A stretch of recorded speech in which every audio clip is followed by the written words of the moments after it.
निर्णय दिला 3 महिन्यांसाठी, काय नेमकी प्रतिक्रिया काय? सर्वप्रथम मी सगळ्यांना नमस्कार करतो. आता मी साधारणतः 25 वर्षापासून वकिली करतो आहे आणि मिसकंडक्ट कोर्टामध्ये करणारे वकील कसे असतात, ते कसे दिसतात, ते कसे बोलतात, ते कसे वागतात,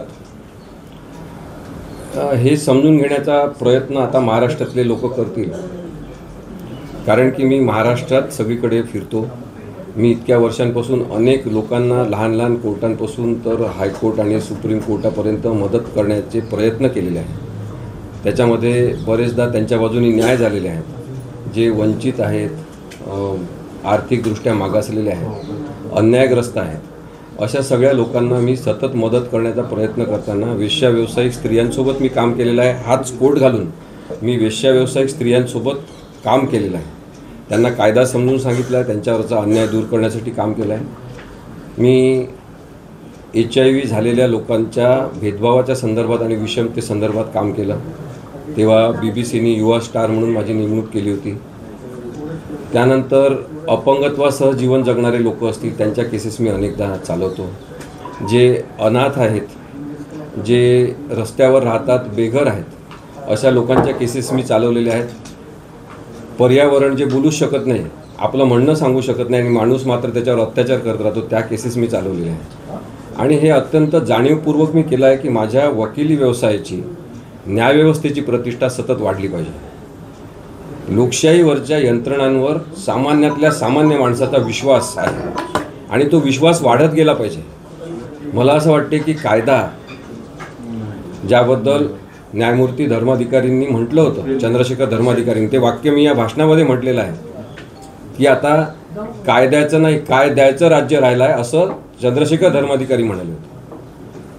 फली नरिमन यांनी तर राज्यपालांबद्दल अत्यंत टीकात्मक लिहिलेलं आहे. पुस्तकच त्यांचं त्याच्यावर निघालेलं आहे आणि तो शब्दसुद्धा आता मी वापरू शकत नाही, कारण की राज्यपालांना मी फालतू म्हटल्यामुळे मी मिसकंडक्ट केला आहे असं म्हणणं आहे. माझी काही चूक झाली असेल तर मी माफी कोणाची मागेन? मी महाराष्ट्रातल्या लोकांची माफी मागेन. ज्यांच्यासोबत मी काम केलेलं आहे त्या सगळ्या लोकांची मी माफी मागतो, महाराष्ट्रातल्या, की माझ्याकडून काही चुकीचं घडलं असेल तर त्यांनी मला माफ करावं. सामान्यातल्या सामान्य माणूस, गरीबातला गरीब माणूस, त्यांनी मला माफ करावं. की मी सातत्याने जे प्रयत्न अत्यंत गंभीरतेने करतो आहे न्यायव्यवस्थेवरचा विश्वास वाढवण्यासाठी, तिथेच आज माझ्यावर एक बालंट लावण्यात आलेला आहे की मी न्यायव्यवस्थेचा अपमान केलेला आहे. मी अनेकदा उदाहरण देत असतो. माझे वडील तर आता नाही आहे, वारले, पण ते असताना ते माझ्या चुका मला सांगायचे. माझी आई आत्ता पण माझ्या चुका मला सांगते. तुमचे सुद्धा आई वडील तुमच्या चुका तुम्हाला सांगत असतील.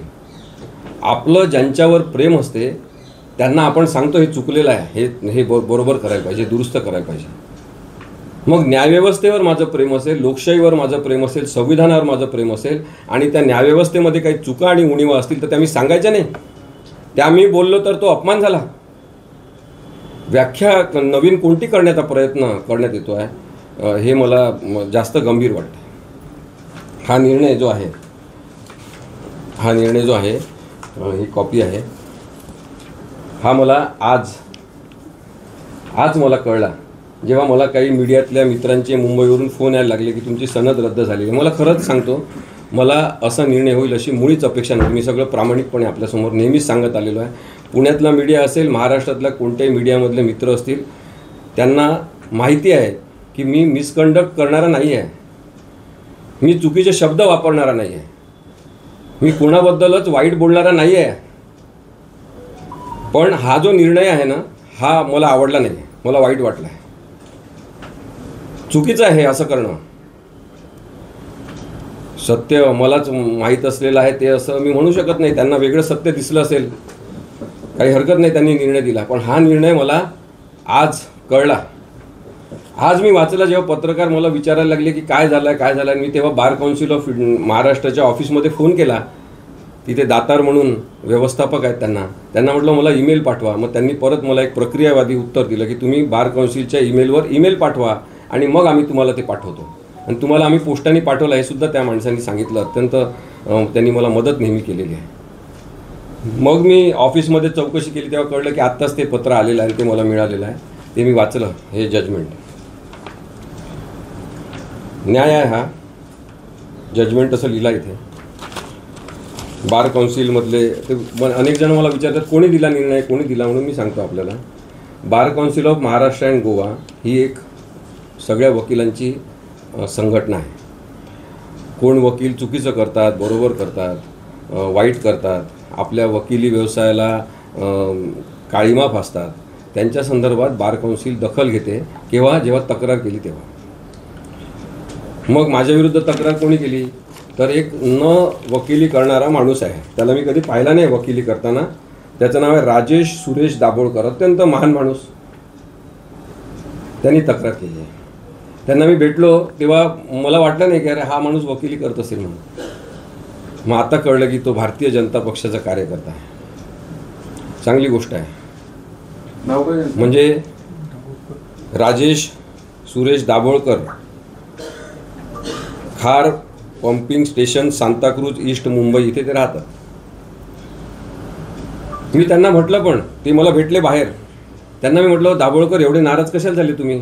तुम्हाला राग आला असेल आणि तुम्ही मला म्हटलं असेल, मी तुमची माफी मागितली असती तुम्हाला राग आल्याबद्दल.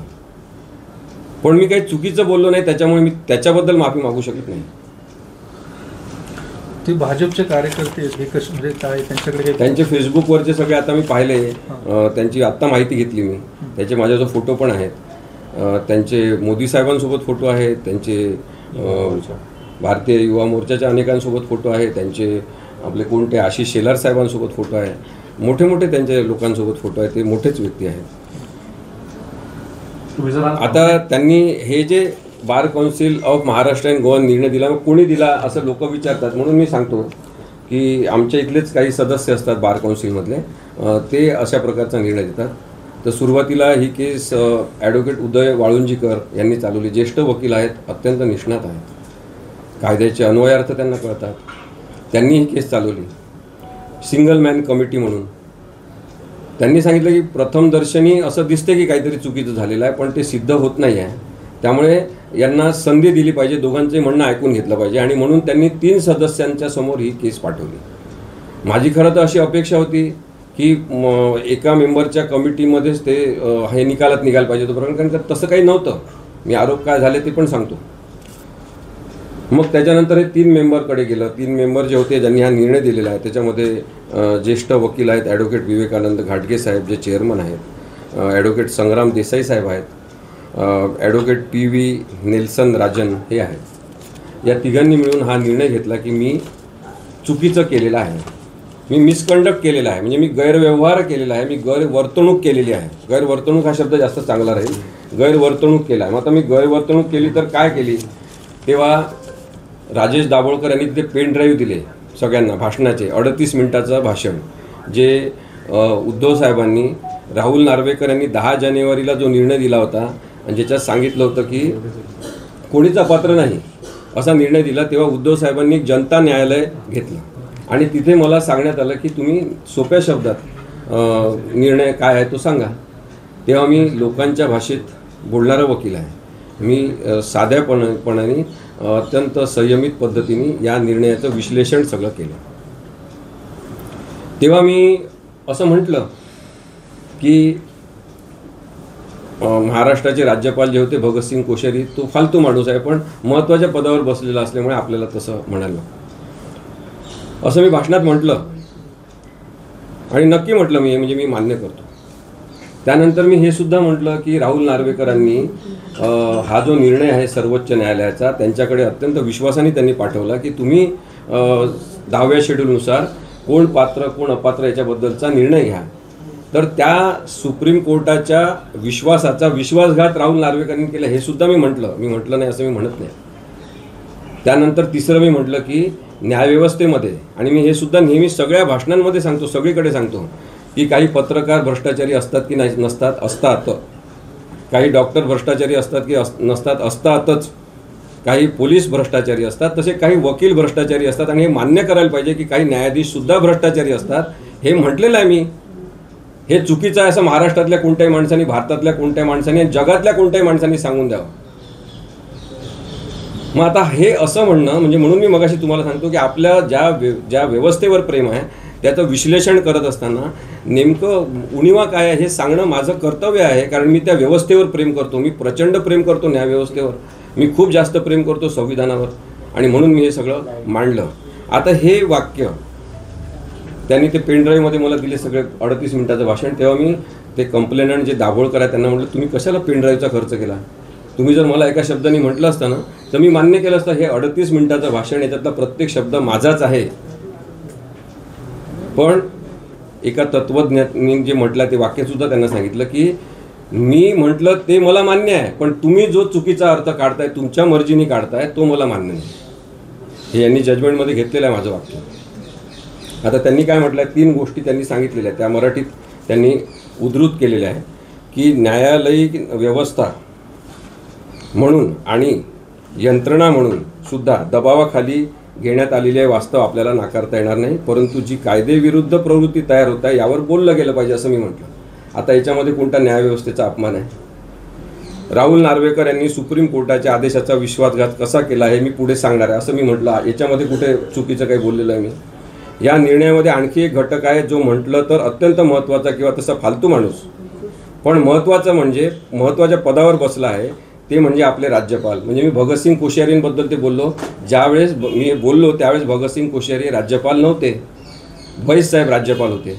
त्यामुळे मी भगतसिंग कोश्यारींबद्दल नाव घेऊन तेव्हा बोललेलो आहे. हे जे वाक्य मी म्हटलेलं आहे. आणि चौथं मी म्हटलं आहे, दुसरीकडे मोठ्या प्रमाणावर भ्रष्टाचार न्यायव्यवस्थेत वाढत आहे, याबद्दलची चिंता मी नक्की व्यक्त करीन असं मी म्हटलेलं आहे. हे 4ही वाक्य मी आजही सांगतो तुमच्या सगळ्यांसमोर, हे वाक्य मीच म्हटलेले आहे आणि हे वाक्य मी पुन्हा पुन्हा म्हणेन, कारण की हे खरं आहे, वास्तव आहे.